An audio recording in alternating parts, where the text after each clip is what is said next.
l'Église, c'est vous, c'est moi, c'est chacun d'entre nous qui avons rencontré Jésus-Christ comme notre sauveur personnel. Et l'Église est un corps qui ne peut pas être divisé. Ne tombons pas sous la malédiction en divisant le corps de Christ. Vous direz, mais mon frère, j'ai jamais fait de division dans l'Église. Mais bien sûr, mon frère, tu n'as pas fait de division. Mais par le fait même que le corps de Christ a une si grande valeur, nous nous affectionnons aux choses d'en haut, au point même d'être un cœur et une seule âme en Jésus-Christ.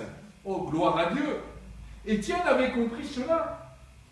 Et voilà pourquoi, à la fin de sa vie, je dirais même que pour nous, il n'est pas mort, parce que la parole de Dieu dit, il s'est endormi. Il s'écria d'une voix forte, Seigneur, ne leur impute pas ce péché. Et après ces paroles, il s'endormit. Il s'endormit. Vous savez, ça me rappelle Jésus-Christ à la croix. Vous savez que Jésus a été crucifié à quelle heure? 9 heures du matin. Et il a expiré à quelle heure? À 3 heures de l'après-midi. En disant, Père, je remets mon esprit entre tes mains. Alléluia. Ce n'est pas la crucifixion qui a fait mourir Jésus. C'est Jésus qui a dit, personne ne m'ôte la vie, je la donne de moi-même. Alléluia. Gloire à Dieu. Et là, personne n'a ôté la vie à Étienne. Voilà encore, je dirais, le miracle qui s'est produit. Vous voyez que Étienne, jusqu'au bout, jusqu'à la fin, a vécu le miracle de Dieu. Et il est rentré dans la gloire de Dieu immédiatement. Abraham, Isaac et Jacob sont vivants parce que Dieu n'est pas le Dieu des morts, mais des vivants. Amen. Amen. Oh, gloire à Dieu. Oh, Yashanam. Alléluia. Gloire à son nom de Jésus-Christ. Ne leur impute pas ce péché. Et après ces paroles, il s'endormit. Il s'endormit. Alors, certains voient un effet littéraire. Mais ils ne croient pas à la valeur de ce mot dans la parole de Dieu. Ce n'est pas un mot simple.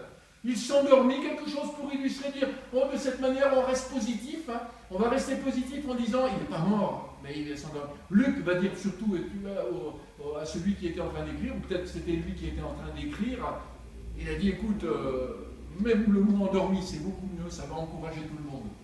Non, ce n'est pas une question que par le mot nous soyons encouragés, mais la question est qu'il a rapporté la vérité. Alléluia. Il a rapporté la vérité, c'est que Étienne n'est pas mort sous les pierres de la lapidation, mais il s'est tout simplement endormi.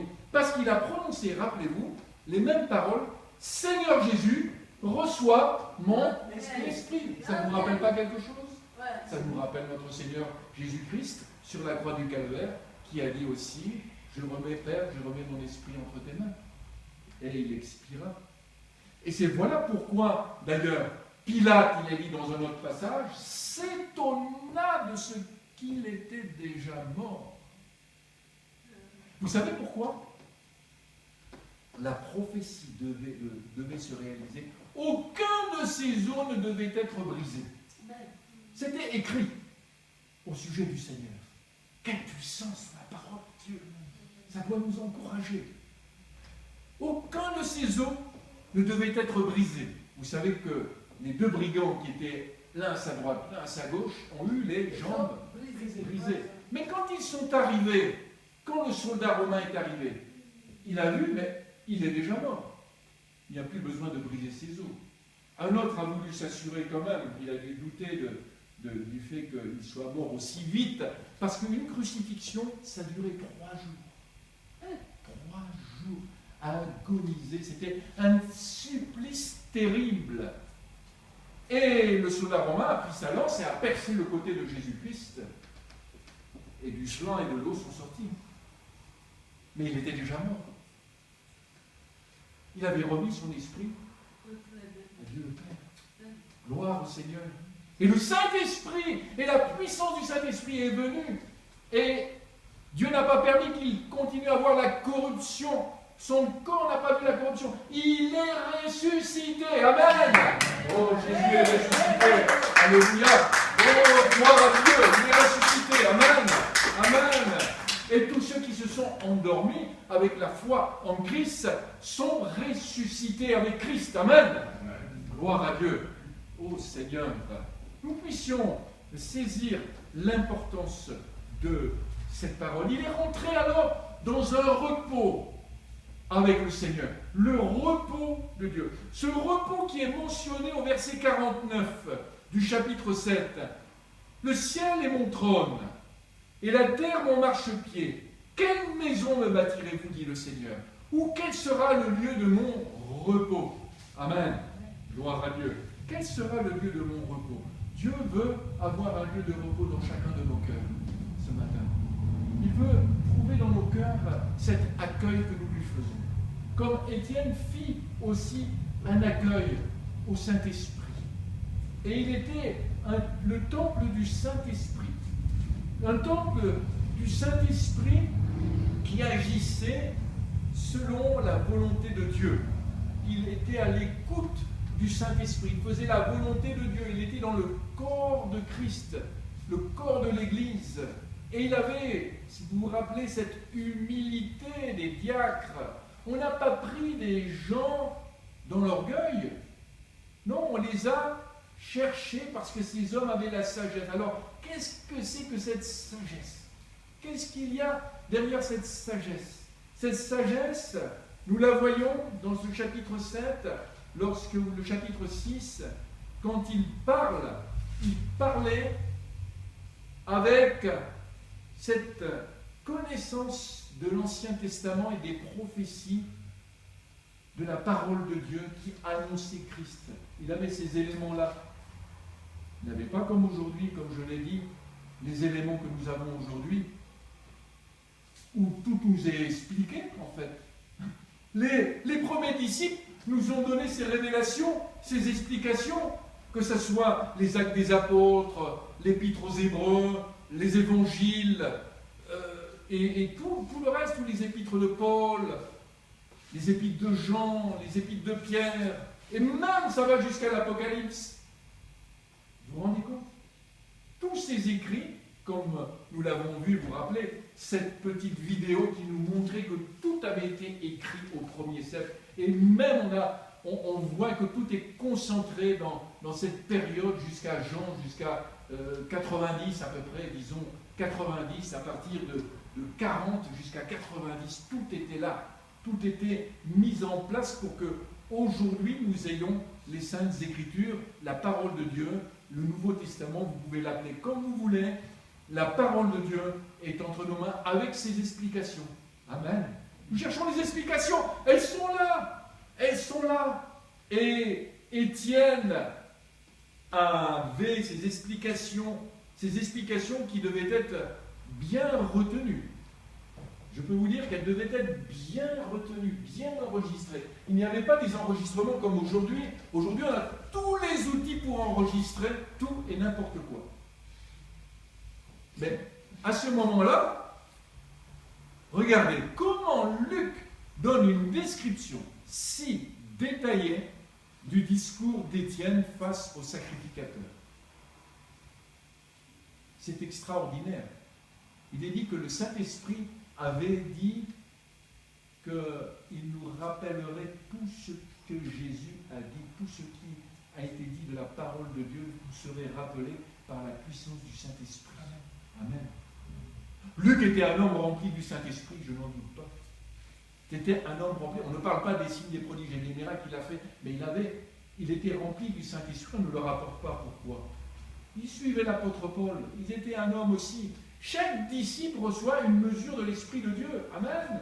Nous voyons que les disciples étaient tous réunis ensemble, mais il y avait 12 apôtres. Et ces 12 apôtres devaient être dans la prière et dans la parole. Amen.